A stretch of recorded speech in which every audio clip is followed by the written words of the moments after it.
মানসিক ভারসাম্যহীন এক মহিলাকে ধর্ষণের অভিযোগ ভাঙড়ের পোলেরহাট এলাকা।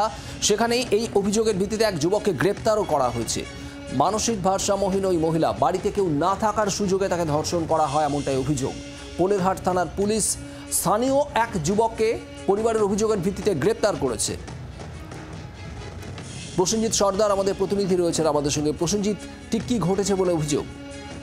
দেখো, এখনো পর্যন্ত যেটা এই মানসিক ভারসাম্যহীন মহিলার যে মা অভিযোগ করেছে লিখিতভাবে থানাতে, এবং সেই অভিযোগের ভিত্তিতে এখনো পর্যন্ত এই যুবককে গ্রেপ্তার করেছে। যেটা অভিযোগ যে তারা যখন বাড়িতে ছিলেন না, তাদের বাড়ির মেয়ে মানসিক ভারসাম্যহীন এই মহিলাকে এলাকারই এক যুবক তাকে ধর্ষণ করেছে বলে এমনই কিন্তু অভিযোগ।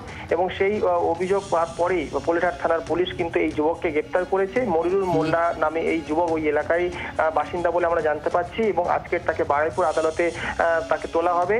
এবং আরো জানা যাচ্ছে যে এই মানসিক ভারসাম্যহীন মহিলা যখন বাড়িতে একা ছিলেন, সেই সুযোগ নিয়ে এই যুবক তার সাথে এই খারাপ কাজটি করে বলে কিন্তু এখনো পর্যন্ত আমরা জানতে পারছি পরিবার সূত্রে। ইতিমধ্যে পুলিশ যেমন তদন্ত করছে, আজকে তাকে বারুইপুর আদালতে পাঠানো হবে বলে কিন্তু আমরা জানতে পারছি।